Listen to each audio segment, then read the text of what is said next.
नमस्कार. सातारा स्मरण यात्रा या मालिकेतील हा 6वा भाग. मागच्या भागात आपण दिल्ली ट्रिपच्या आठवणी पाहिल्या. आता 1959 साली मी SSC झालो त्या आठवणी, कारण त्यावेळच्या सर्वच विद्यार्थी वर्गाचं त्या प्रतिनिधित्व करताय असं मला स्वतःला वाटतं.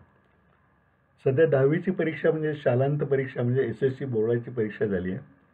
10+2+3 असा आता अभ्यासक्रम झाला आहे, जो पूर्वी 11+4 असा पदवी परीक्षेपर्यंत होता. म्हणजे 11वीपर्यंत शाळेत, मग PD, आणखी नंतर 3 वर्षाचा FY SY TY असा डिग्रीचा कोर्स. त्यामुळे 59 साली 11वी हे शाळेतील शेवटचे वर्ष असे आणि त्याची वार्षिक परीक्षा SSC बोर्ड घेत असे. त्याच्या निकालावरच पुढे कोणत्या बाजूला आणि कोणत्या कॉलेजला प्रवेश मिळणार हे ठरत असे. शिवाय SSC आहे तेव्हा नोकरी मिळवायला उत्तम क्वालिफिकेशन धरले जाईल. अनेकांना अशा चांगल्या नोकऱ्या बँका, LIC, सरकारी खात्यात मिळतसुद्धा असत. त्यामुळे 11वीला त्या काळी भावी आयुष्याचा उंबरठा असंच म्हटलं जायचं. 11वीत मी गेल्यानंतर मला सर्वच बाजूंनी आता महत्त्वाचे वर्ष आहे, अभ्यास जोरात करायला हवा असे सल्ले मिळू लागले. त्या काळात 10+2+3 नसून 11वीला SSC नंतर 1 वर्ष प्री डिग्री आणि नंतर 3 वर्ष असा अभ्यासक्रम होता. त्यामुळे 11वीच्या परीक्षेला अगदी वेगळंच महत्त्व होतं. ती परीक्षा घेणारं संपूर्ण महाराष्ट्राचे म्हणून एकच SSC बोर्ड होतं. आता जवळजवळ 10 बोर्ड झाली असतील. म्हणजे मुंबईचं बोर्ड वेगळं, पुण्याचं वेगळं, कोल्हापूरचं वेगळं, अमरावतीचं वेगळं, अशी जवळजवळ 7-8 आहेत. आणि तेव्हा सगळ्या मुंबई स्टेटचं मिळून एकच बोर्ड असायचं SSCचं. आणि त्यामध्ये जे विद्यार्थी 30 विद्यार्थ्यांची गुणवत्ता यादी काढली जायची. मला आठवते त्यावेळी म्हणजे शाळेतले 2 विद्यार्थी त्या बोर्डातसुद्धा माझ्या आधी, म्हणजे मी आलो नाही पण माझ्या आधीच्या 2 वर्षापूर्वी बोर्डामध्ये 2री 3री वगैरे असे आले. ते एक सुहास वसंत पाटणकर आणि दुसरं वाळिंबे सरांचा मुलगा. पुढे ते अमेरिकेत वगैरे शिकले चांगले. आणि त्याही आधी जेव्हा मॅट्रिक परीक्षा होती जी मुंबई विद्यापीठ घ्यायचं, तेव्हाही आमच्या शाळेतला एक माधव अनंत गोडबोले हा त्या परीक्षेत सुद्धा दुसरा आलेला होता. आमच्या शाळेतल्या एका विद्यार्थ्याला जगन्नाथ शंकरशीसुद्धा पूर्वी मिळालेली होती. शाळेमध्ये आमच्या गौरवशाली विद्यार्थ्यांची परंपरा लिहून ठेवली ती, त्यामुळं आम्हाला ही माहिती मिळायची आणि उत्साह मिळायचा.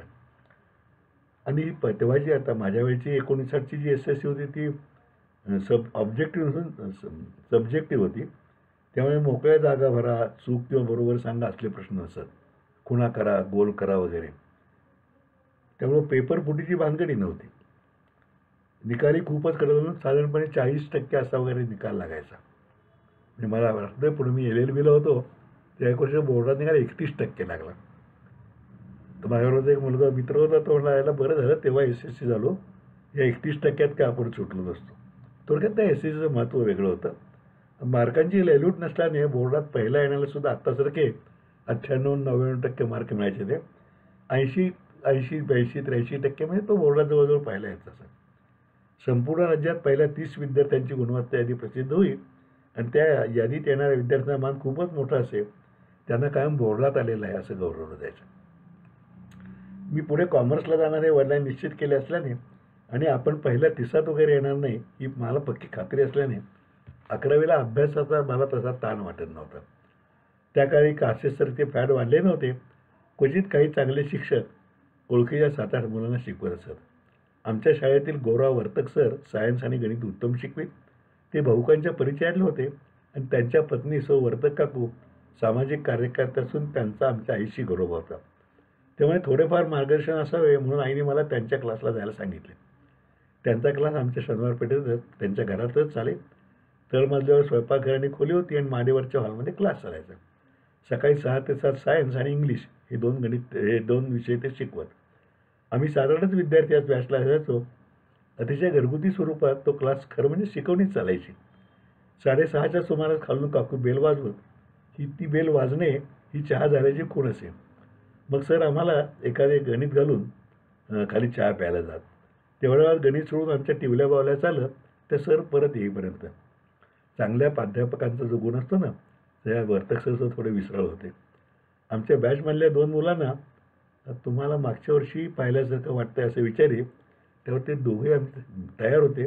होय सर, मागच्या वर्षी आम्ही येत होतो तेव्हा नापास झालो, परत ऑक्टोबरला तेच जागा मी यंदा पुन्हा येतोय असं सांगत त्यावर हशा उसळी. हे दोघं म्हणजे माझे मित्रच होते. मधू चव्हाण, तो पुढे टॅक्सी चालवायचा, आणि मामा महाजन जो आता बँकेत नंतर नोकरी झाला तोही वारला. आता मधूही चव्हाण वारला. विशेष म्हणजे दोघंही वर्तकांच्या शिकवण्याचा उपयोग न होऊन गणित विषय सोडूनच मॅट्रिक झाले. मधू तसा वारला, मामा यथाकाल निवृत्त होऊन तोही पुढे वारला. तो पण आमच्या मित्रपरिवार शेवटपर्यंत मामा होता. याशिवाय आमच्याच घरात माझी आत्या भाड्यानं राहायची. नॉमिनल भाडं होतं, बबी आत्या म्हणायचो आम्ही. कमला ते भिडे. तिचा मुलगा श्रीकृष्ण, त्याला आम्ही केशवबाबू म्हणायचो. तोही माझ्याबरोबर अभ्यासाला येई. तो माझ्याहून 10-12 वर्षांनी मोठा होता. SSCच्या परीक्षेपूर्वी 3-4 वेळा नापास झाल्यामुळे त्याचा आत्मविश्वास कमी झाला होता. माझ्यामुळे त्यालाही अभ्यासाला हुरूप येई, परंतु दुर्दैवाने त्याला परीक्षेचा अडथळा काही पार करता आला नाही. तेव्हा गाईडचं प्रस्थ वाढायला नुकतीच सुरुवात झाली होती. मात्र त्याचं बाजारीकरण आजच्यासारखं झालं नव्हतं.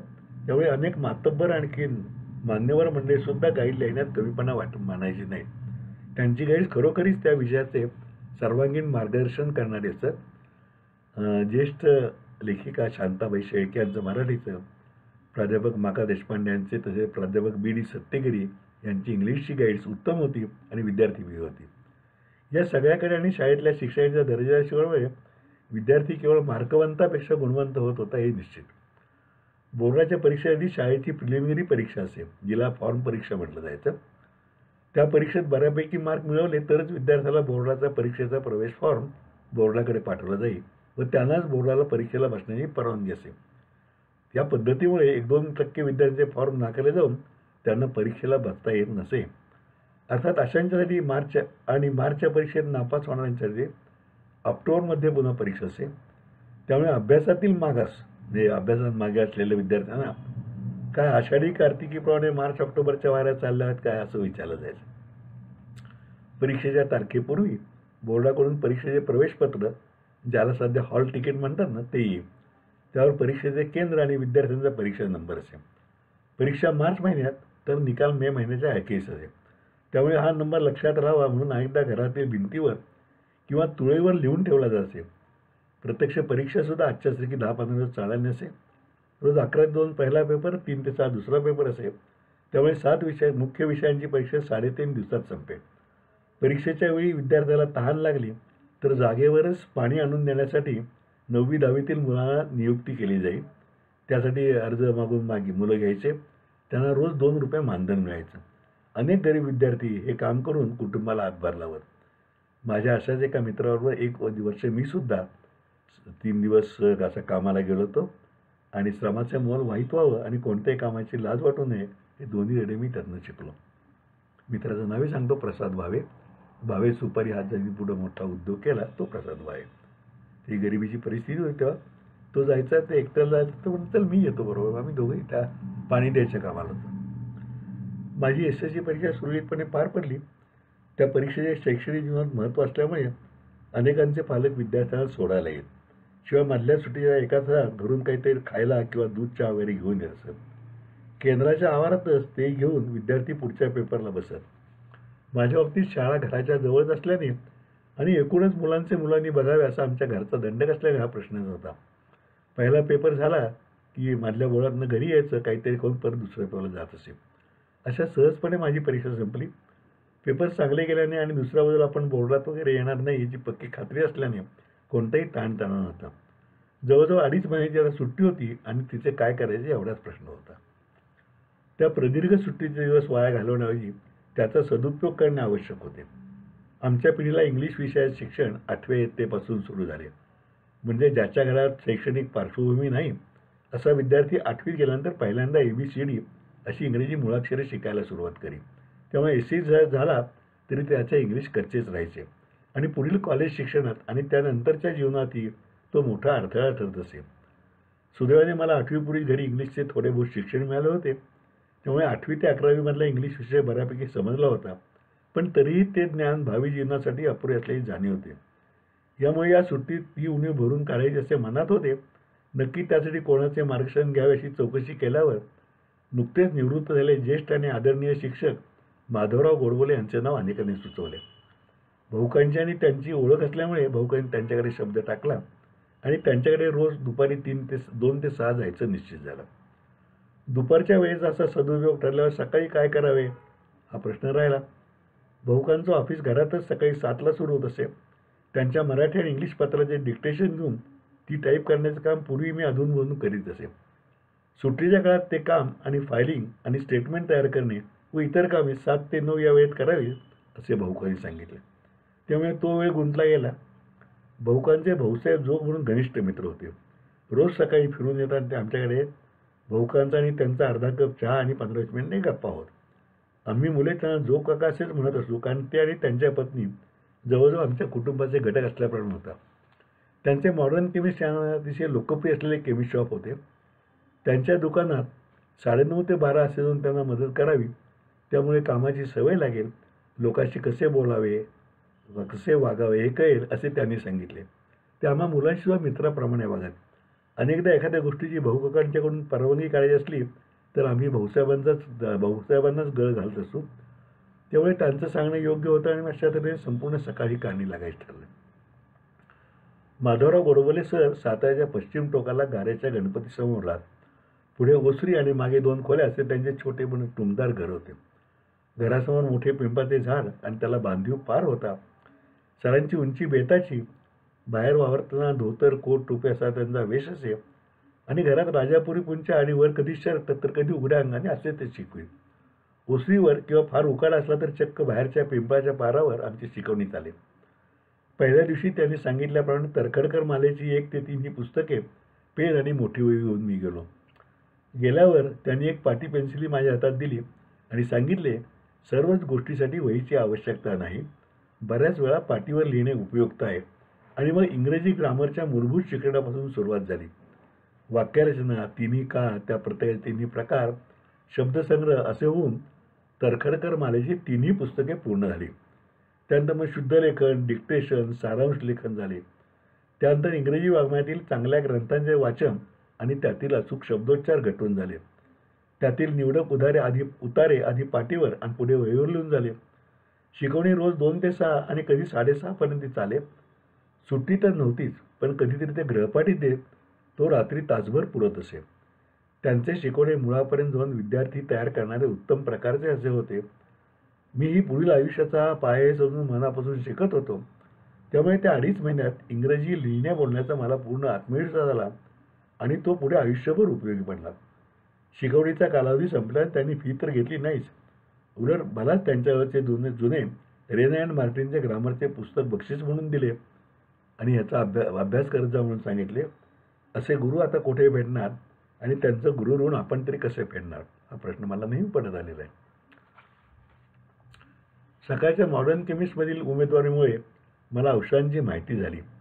मी तेव्हा वुडवर्ड्स ग्राईप वॉटर, दम्याच्या गोळ्या, सारसापरिला, सायनोपेन हे ठरलेली औषधं असायची आणि काउंटरवर काम करायचं की आपोआप ही सगळी माहिती हळूहळू व्हायला लागली. तेथे येणारे ग्राहक शहरी आणि ग्रामीण असे, गरीब आणि श्रीमंत हे सर्व प्रकारचे असत. याशिवाय नुकतीच प्रॅक्टिस सुरू केलेले तरुण डॉक्टरांच्यापासून ज्येष्ठ डॉक्टरही येत असत. त्या सर्वांशी संबंध आल्यामुळे कोणाशी कसे बोलावे, त्याचे कसे ऐकावे, त्याला आपला मुद्दा कसा पटवून द्यावा अशा सवजावत कौशल्याचे आपोआप ज्ञान होत गेले. आजच्या काळात ज्याला कम्युनिकेशन स्किल म्हणून महत्त्व दिले जाते, ज्याचे भरभक्कम फीचे क्लासेस चालत जातात, ते स्किल आपोआप हळूहळू येत गेले. भाऊसाहेबांचे व्यक्तिमत्व मृदू आणि आध्यात्मिक आणि चतुरस्र होते.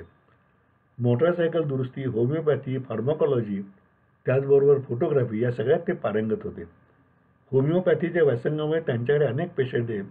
त्या सर्वांचे निदान करून ते मोफत औषध देते.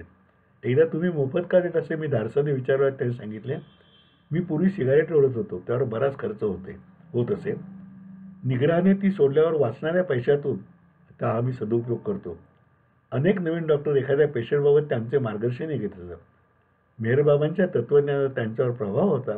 त्यांच्या अशा संपन्न व्यक्तिमत्वाचा मलाही अनायासे लाभ घडून त्याचबरोबर मीही त्या दृष्टीने विकसित होत गेलो. भाऊसाहेबांची आणखीन एक गोष्ट सांगितली पाहिजे. महाराष्ट्रात जेव्हा नवीन फार्मसी ॲक्ट वगैरे लागू करायचं ठरलं तेव्हा जी सल्लागार समिती होती त्यावरती भाऊसाहेब दोघांची नियुक्ती झालेली होती, अनुभवी आणि ज्येष्ठ केमिस्ट म्हणून. असो तर सुट्टीचे असे 2.5-3 महिने पूर्णपणे सत्कारणी लागले आणि आयुष्यभर उपयुक्त ठरले. आता प्रतीक्षा होती ती बोर्डाच्या निकालाची. त्या काळात निकाल आणि नंतर कॉलेजच्या प्रारंभाचा दिवस या तारखा ठरलेल्या असत. आजच्याप्रमाणे आधांतरी नसत. यंदा तर सगळंच आधांतरी आहे कोरोनामुळे. ठरलेल्या तारखेला लागलेला निकाल माझ्या अपेक्षेप्रमाणेच होता. कॉमर्स एलिमेंट्स ऑफ कॉमर्समध्ये 75, अकाउंटन्सीमध्ये 92 आणि एकूण 65% मार्क मिळाले होते. त्यामुळे मला आणि घरातही आनंद झाला. SSC पास झाल्यानंतर पास झालेल्या विद्यार्थ्याने नातेवाईक आणि जवळची मंडळी यांच्या घरी जाऊन पेढे देऊन नमस्कार करून त्यांचा आशीर्वाद घ्यायला हवा अशी पद्धत होती. आमचा गोतावळा आणि भाऊकांचे जवळचे स्नेही असा विशाल परिवार होता. प्रत्येक घरी जाऊन 4-5 पेढे 5 पेढे असं करत करत 7-8 किलो पेढे लागल्याचे मला आठवते. उत्तम कंदी पेढ्याचा दर तेव्हा 4 रुपये किलो होता. हे सांगितले तर आज 500 रुपये किलो दराने पेढे घेणाऱ्या पिढीला ते खरेही वाटणार नाही. आज आपण इथेच थांबूया. व्यायामाचा आणि शरीर संपदेचा धडा देणारे परांजपे सर, परांजपे गुरुजी मास्तर म्हणायचे ना, परांजपे मास्तर, आणि त्यांचं भिडे गुरुजी व्यायाम मंडळ याची माहिती आपण पुढच्या भागात घेऊया. तोपर्यंत नमस्कार.